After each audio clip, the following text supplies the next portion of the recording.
Hi guys! Welcome or welcome back to my channel. Again, my name is Jap. Kumusta po kayong lahat?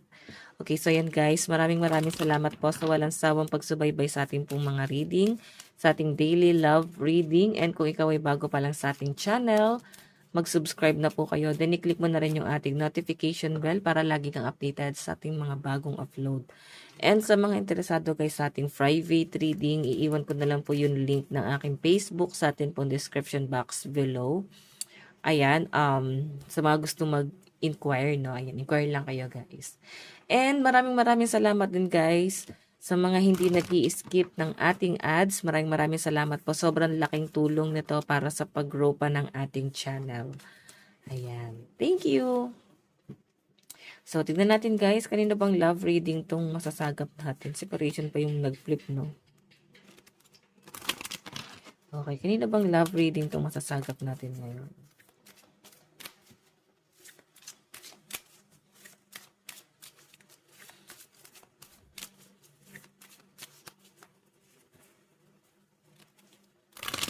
Okay.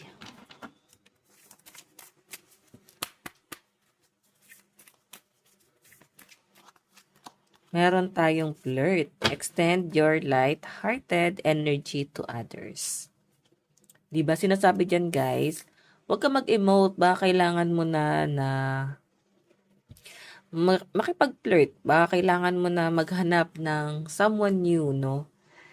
Ayan, passion. Someone na mahal ka. So, wag mong isipin na kung ano yung ginawa sa'yo ng past person mo or kung ano man yung mga trauma pinagdaanan mo sa past, like sa family mo, kung saan mo man nakuha yung trauma mo na yan, wag mong isipin na parang magkakatulad, no? Sabi dito guys, makakahanap ka ng taong magmamahal sa inyo guys. Huwag masyadong i-guard yung sarili mo na hanggang dun lang. So, 'di ba? Baka ikaw hindi ka nagiging aware na ikaw mismo ang nagpapababa sa confident mo. Okay? Tignan natin, guys. Meron tayong true love. This is the romance of a lifetime. 'Di ba? Mahanap mo daw si true love. So, mahanap mo 'yan pag nakipag-flirt ka na, no? Pag nag-entertain ka na. So, huwag mo guys masyadong hadlangan yung sarili mo. Then, yung iba dito guys na single. So, malakas ang energy ng mga single na parang natatakot na pumasok sa relationship. Ayan. Gumalaw yung ano. Ayan. So, grabe, no? Ingin ng mga motor. Pasensya na guys. So, yan guys. So, sinasabi rito na sa mga single, na baka kailangan, ayan, kung hindi ka pa naman siguro guys talaga handa or ayaw pa pumasok sa relationship, so enjoy mo, no? May iba kasi guys na pag matagal ng single, parang mas na-enjoy pa nila yung mag-isa, parang mas payapa pa sila, hindi nila kailangan i-depende sa sarili nila sa partner nila, like, parang yun yung hinahanap ng katawan nila, yung partner nila. So, pag single ka, mas strong ka eh, 'di ba? So, yan, malakas ang energy ng mga single dito. Pero siguro iba sa inyo, baka hindi na natutuwa doon sa pagiging single. Like, oh my God, pwedeng, ang tagal-tagal na, pwedeng umabot na ng 9 years, 10 years, 5 years ka ng single. So, pwede nandun na yung frustration mo na gusto mo na, no? So, sinasabi dyan, guys, baka kailangan mo na mag-entertain. Baka yung iba sa inyo, guys, nakalimutan mo na kung paano maging malambing. So, kung sino man to, guys, na darating sa inyo, possible na ito na yung true love mo. Okay? Tingnan pa natin. Meron tayong release your ex. Ayan, nakaka-apekto pa rin sa iyo yung ex mo. Sinasabi dito na parang ba kailangan i-release mo na siya, kalimutan mo na siya. Siya pa rin yung nagiging ano basis mo kung bakit ayaw mo pa rin pumasok sa relationship. Okay, tingnan pa natin.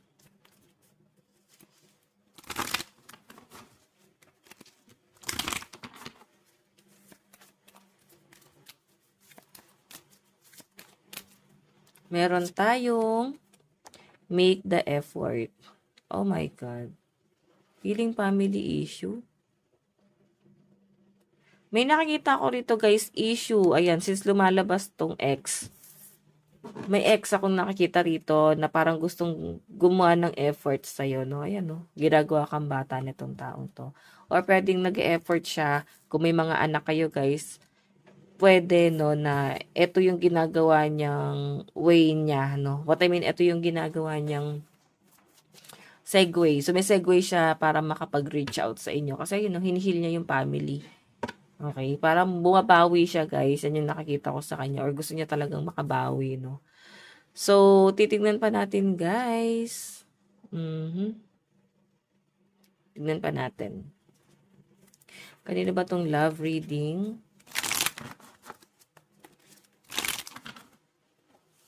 Okay, wait lang, guys. Pero siguro iba sa inyo, gusto niyo na guys makawala talaga dito. No, gusto niyo na guys talaga ng bago talaga. Then parang ready ka na rin talaga na mag-entertain. Then pwede lang guys na nakakasagabal talaga sa yung ex mo or pwede kung may mga single mom, single dad dito. Pwede nahihirapan ka kasi may mga kino-consider ka like mga anak mo. Parang nandun ka sa point na iniisip mo kung kaya ka bang tanggapin or matatanggap ba kung anong estado meron ka ngayon. Okay, sige. Tignan pa natin, guys.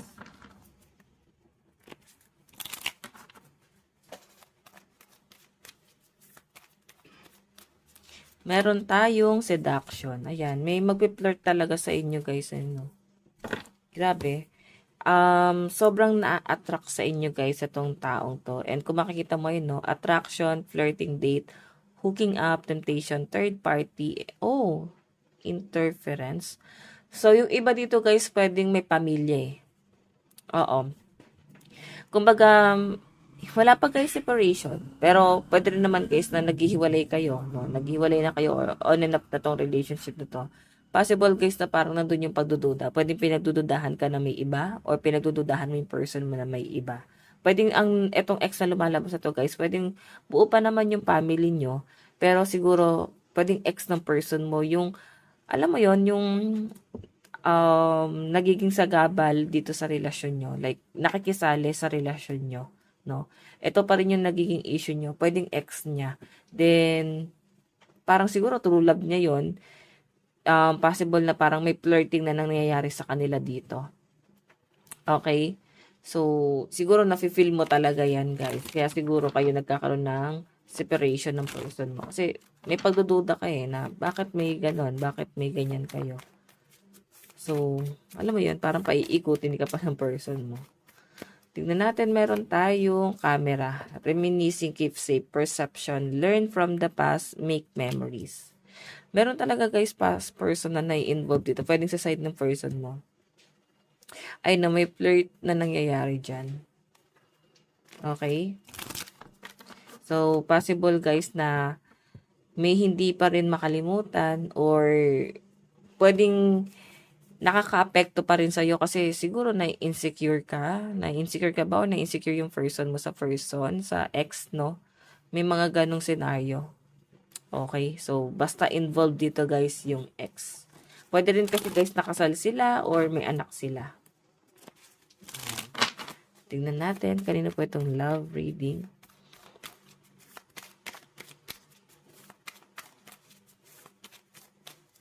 Meron tayong kiss on a ring, many option decision, unconditional string along one night stand. Ayan. May nakikita ko rito guys, pwedeng ikaw baka mayroon kang ma-meet na someone nyo talaga. May nakikita ko ditong date din parang eto, may mangyayari na parang ma-touch ka dito sa taong to. Sobrang ma-attract ka sa taong to. And maguguluhan ka ngayon sa love life mo. Ano yung parang ano ba, i-give up mo na lang ba tong person mo na may nagiging issue na may ibang involved or ilalaban mo na to? Ganun eh. So, medyo magulo yung love life na nakikita ko sa nasasagap ko dito sa energy na to, no? To yung current energy. Tingnan natin guys, meron tayong sunglasses. May nag-i-stock pa sa'yo. Okay, yan yung pinapakita sa akin dyan guys. Meron kang stalker. Okay. So, I think kailangan mo ng time. Kailangan mo ng time para to sa, sa connection niya ng person mo. Dito sa kasama mo. Or sa ex mo. Kasi nakikita ko dyan, guys. Meron kayong mga past issue na sobrang nakaka-apekto na rin sa inyo. Kasi pwedeng apektado na rin yung family. Mga tao sa paligid nyo. Ganun yung pinapakita sa akin, guys. Okay? parang ang hirap na guys na ayusin itong relationship na to kasi sobrang nakakaapekto na talaga siya guys. Okay, ganun yung nasasagap ko dyan. Like, parang, parang ang toxic na. So, parang nakakahiya sa ibang tao na ayusin pa kasi yung issue eh. Okay? Parang ang awkward na lang guys, na parang ano na lang sasabihin ng ibang tao. Ganon. Pero sabi nila guys, kung kaya nyo pa namang i-workout, huwag nyo na isipin yung sabihin ng ibang tao. Diba? Pero kung talagang grabe na yung issue and kagaya na sinasabi rito, release your ex, I think hindi na talaga siya guys nakakatuwa. Tignan pa natin.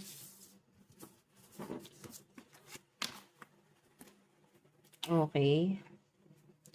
Ano yung nararamdaman sa'yo ng person mo? Nararamdaman ni person mo sa'yo?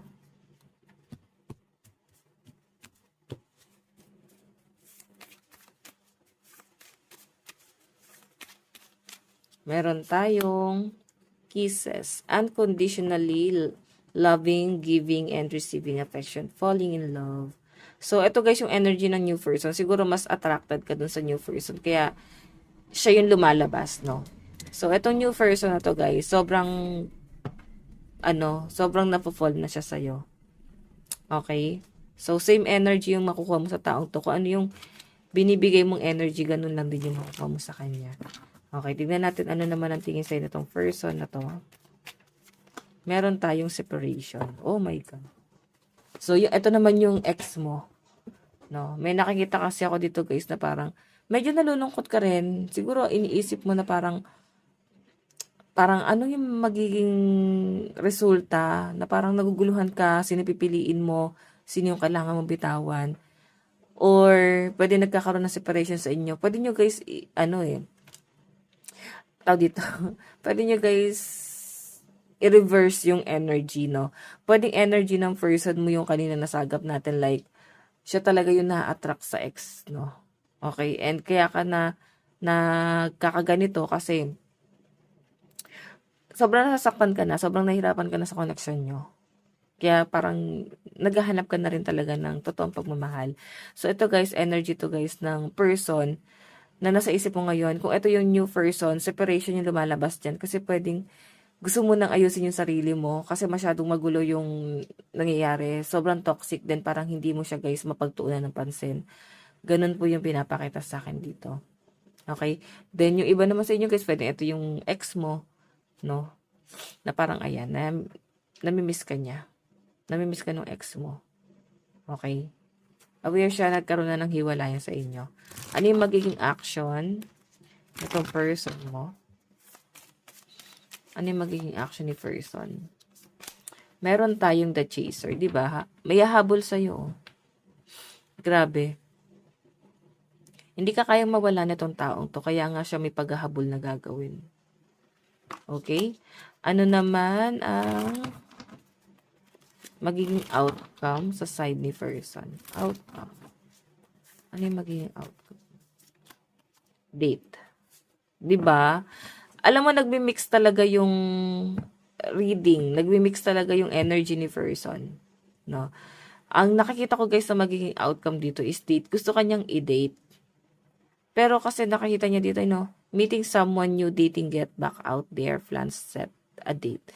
So, pwedeng kanya-kanya na rin talaga yung direction niya. Like, aware na rin siya na meron ka ng iba and nagpo-focus ka sa kaperahan mo. Okay, yan yung nakikita kong outcome. So, tignan naman natin guys, ano yung mga zodiac sign. Okay. Sa side ng person mo, ano yung malalakas na zodiac sign? Meron tayong Leo, Aries, Taurus, Capricorn, Gemini, and Pisces. Isa pa. Meron tayong Capricorn, Leo, Taurus, Pisces, Aries, and Gemini. Okay. So, sa side mo naman, ano yung nararamdaman mo kay person?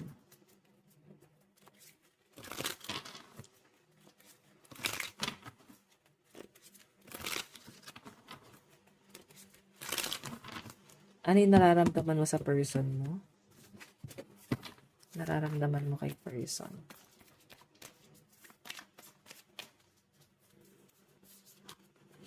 Hindi siya totoo sa'yo. Nagsisinungaling siya.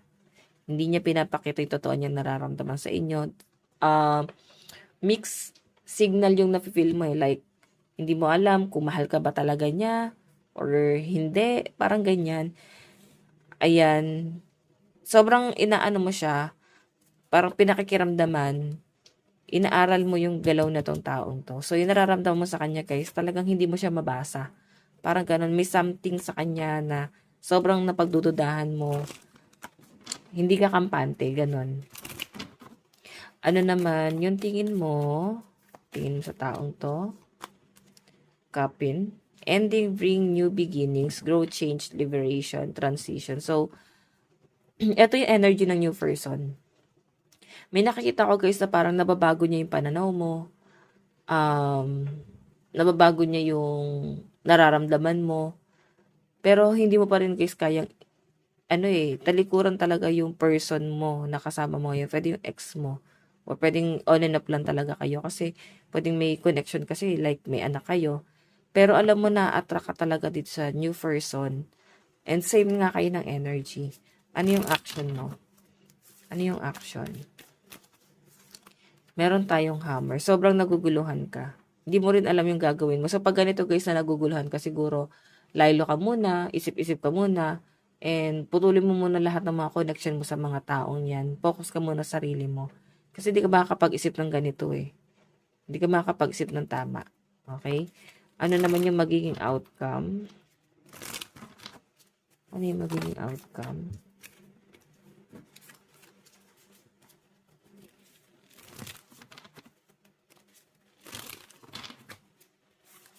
Ano yung magiging outcome?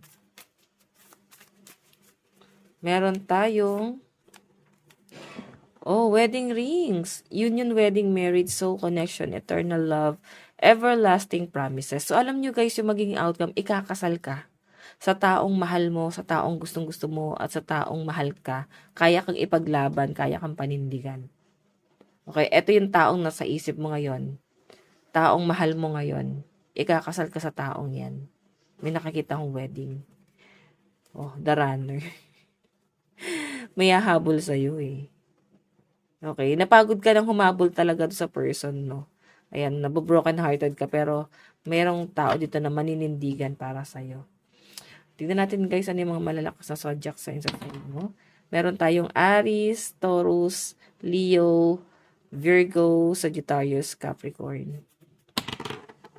Meron tayong Capricorn, Taurus, Pisces, Libra, Gemini, Aquarius. So, katayo guys ng dalawang card. Love advice. Meron tayong attraction. Meron tayong chemistry. Wow, gaganda ng mga card natin ha. Meron tayong reconciliation. Yan. Meron daw guys magpaparamdam sa inyo. May makikipag-reconcile. And may parang lalalim lalo itong relasyon na to. Very soon. No? So, pwedeng wala pang nangyaring ngayon. Napangganap, pero ayan. Soon, may mangyayari na dyan, guys. Message sa'yo ng person mo. Meron tayong, are you thinking about me? Meron tayong, you are mine forever and ever. Meron tayong, I wish we could be together forever. Okay, so ayan. Gaganda naman guys ng mga message, no? Okay, so ayan guys. Ito lang naman po ang inyong daily love reading. Again, sa mga interesado po sa ating private reading, nasa description box below yung link ng aking Facebook. Message nyo na lang ako guys, okay? So again, maraming salamat. God bless and love you all. Bye-bye po!